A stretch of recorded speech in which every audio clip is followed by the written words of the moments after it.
D, D, D, D, HOG, D, D, D, D, HOG. House of Glory Wrestling fans, I am longtime independent wrestling fan Robert. After missing, I forgot the name of January and March's events, I made my return as House of Glory presented Isolation, which my first NYWC event since Live for the Moment back in December. And it was so great to be back in the NYC arena. When I came in, I was greeted by ring announcer David Adams.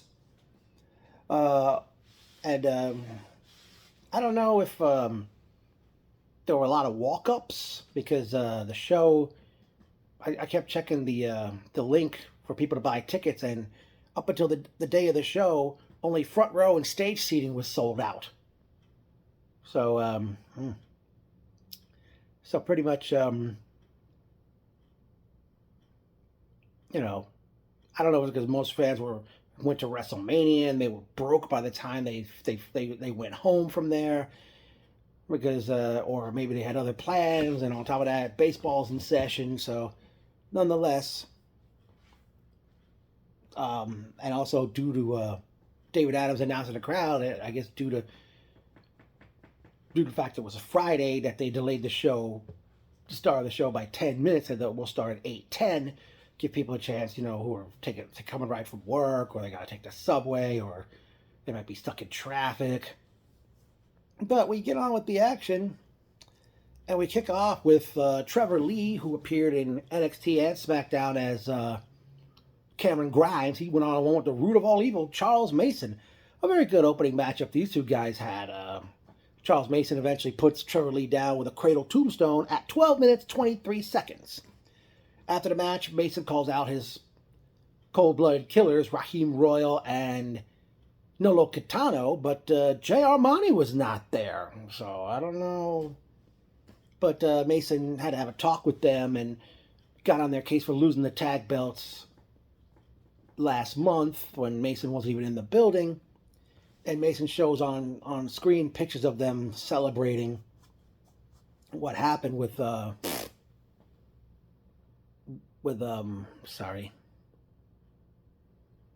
celebrating, the tag belts wins, and even saw a picture of Raheem, I believe it was Raheem, with AEW's Mercedes money. He said he found that out by seeing his Instagram 2 days after the show happened. And I forgot what went on, but eventually, I don't know what that little bottle that Nolo has in it, he spit it in Raheem's face, and Mason and leaves the ring, and Kitano leaves Raheem laying. Raheem eventually gets out of the ring and takes off that shirt and tie he was wearing. All right, up next was a match for the Cruiserweight Championship, as we saw current LPW, Legacy Pro Wrestling Heavyweight Champion Jody Aura challenge Darren Richardson for the Cruiserweight Championship. Richardson seemingly hurt his knee, and even the referee called for the EMTs to come out, but it was all a ruse. Richardson hit a low blow, a kick in the balls, and a code red, and pinned Jody Aura at 11 minutes, 57 seconds to retain the Cruiserweight title. Richardson then took a microphone, did a promo on Amazing Red, and I guess he wasn't in the building. Up next, we had women's action, as we saw Amira Sahar making her return to House of Glory, current TNA Women's Champion Masha Slamovich. Masha Slamovich defeated Amira Sahar at 8 minutes, 47 seconds with a package pile driver. Then up on the screen, we see Sam Laterna interviewing Hillary P. Wisdom about the I Quit match, pitting his charge, the Dark Star Idris Jackson, taking on Carlos La Sombra Ramirez, and asks, if Jackson loses, that Ramirez would get Wisdom for 5 minutes. I Quit match, kind of like, I think Ramirez had come out, and he's like on the ramp. Jackson attacks him on the ramp, and I think they rang the bell right away, and they took the microphone. I mean, the referee had the microphone because the way the match is when someone says "I quit" through a microphone. Um, Eventually, chairs were used. Ramirez brought a bag of thumbtacks into play, poured them on the mat, powerbombed Jackson on there, and then he got the hold of the microphone, and Jackson said, "I quit." Carlos Ramirez victorious over Idris Jackson in an I Quit match at 6 minutes 12 seconds, and as a result, Ramirez would get 5 minutes with Hillary P. Wisdom, and pretty much Ramirez tortured this poor bastard. He used chairs on him, a trash can. He went underneath the ring and pulled out a big long chain. I mean, it wasn't really an official match because there was no referee in the ring after Ramirez was victorious over Idris. But even at least ring announcer David Adams would keep track of time, saying 2 minutes remaining, and there was like 30 seconds left, and then eventually Ramirez put this metal garbage can over Wisdom's head. So obviously this feud's done, and I don't know where La Sombra goes from here. Then they actually went to intermission at that point to clean up the ring. We would resume with the tag title match as making their House of Glory debut, Sinner and Saint. I apologize for not remembering their individual names. They challenged ringleader Midas and Jay Lyon main event for the tag team championship, and Midas and I forgot which member of Sinner and Saint were in a backside. Both of their shoulders were down. The referee counted a pin. It was a double pin, declared a match a draw at 12 minutes, 55 seconds. Main event, still the tag team champions because of this. But Sinner and Saint, they took the microphone and said, "This ain't the last time you'll see us in House of Glory." Whew. From there we had, here's a match that wasn't even announced for the show. A six-way match determined a spot in a ladder match for the Cruiserweight title at High Intensity, which is House of Glory's biggest show of the year. It was Jarrett Diaz versus Ryan Burgundy versus Jay Bougie versus Montekia versus J.J. Doze versus Dante Griffith. Or was it Griffin? Pretty good six-way match. Montekia ended up pinning Jay Bougie to win the match at 7 minutes, 14 seconds. And after the match, Bougie attacked Montekia before leaving the ring. But Montekia has earned himself a spot, qualified for the ladder match for the Cruiserweight belt at High Intensity. The date has not been announced yet. And then the main event, it was AEW's Konosuke. I know, just looking at the way that it looks like it's saying "take shit." Takashita, as he challenged Born Nasty Mike Santana for the House of Glory Heavyweight Championship. Pretty good match these two guys were having until the root of all evil, Charles Mason, came through the crowd, attacked Santana. The match declared no contest at 15 minutes, 57 seconds. Santana retains the championship. Charles Mason was going to cash in his contract he won last year at the last year's High Intensity at the Matt Travis Memorial Battle Royal. He hands the contract to referee Nick Shin, but Mason attacks Shin, knocking him for a loop, or should I say, Shin was basically limp as a biscuit, even though he was still holding the contract in his hand.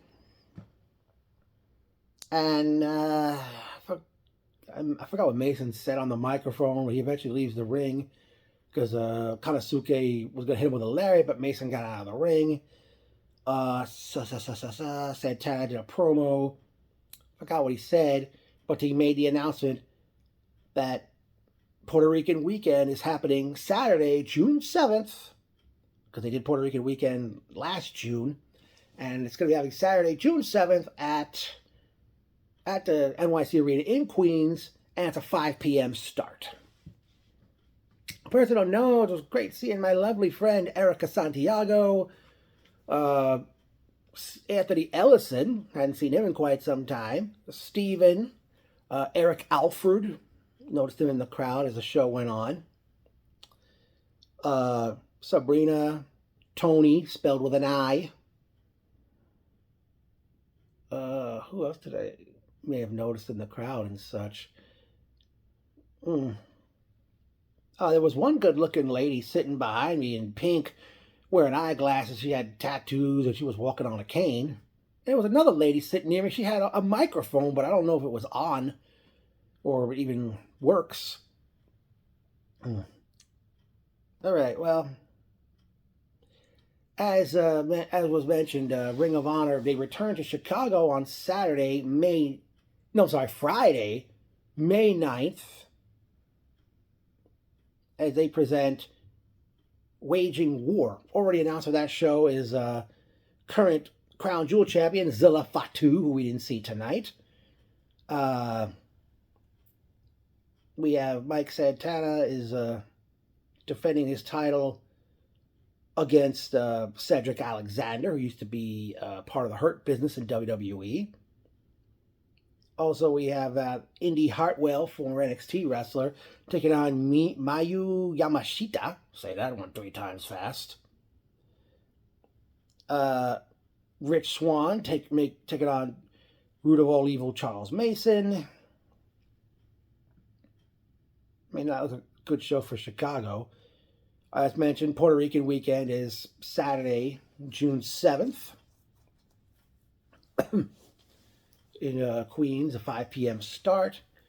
But House of Glory debuts in Texas on Friday, July 11th, which is the night before AEW's All In pay-per-view. Already announced for that show in Texas. It's Zilla Fatu, also appearing, one called Manders. That's all they got so for that show so far. No word, as we already found out, a cruiserweight ladder match for the cruiserweight titles taking place at High Intensity, but no date's been announced, so I don't know if that's going to be held maybe in late June, late July, or late July, because usually they do that one in the summer. But for that very show, I'm not sure if I'll be there as of yet.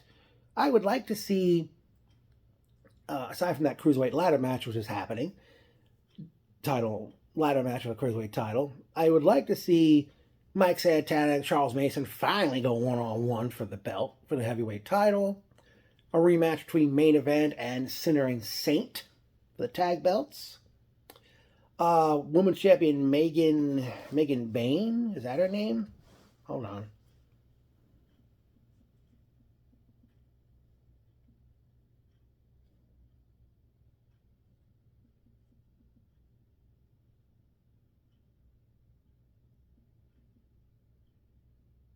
Yeah, the Megas is Megan Bain, the current House of Glory Women's Champion. I don't know the last time she was there on a show. No word on her.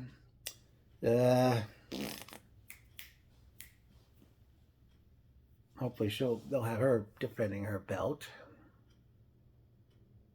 You know, a lot of I mean, pretty much this was a good show. It was good to be back in the place for the first time since I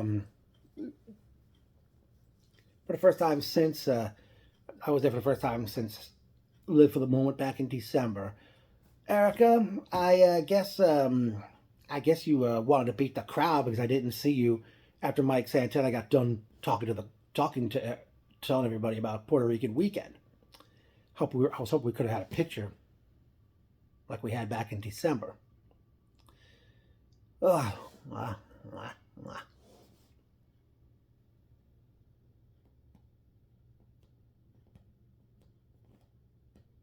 Still, I miss being there for the music they played before the shows and at intermission. Well, had a good time. House of Glory. It's great to be back. Don't know when I'll be back because I don't know if I'll be at Puerto Rico weekend June 7th.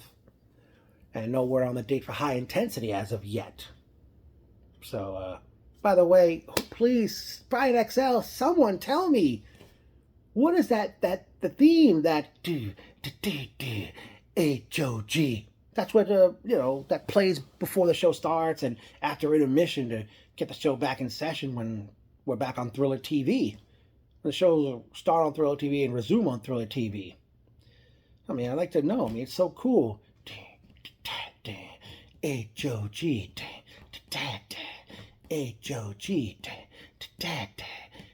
HOG. I gotta say, I was so glad to be back.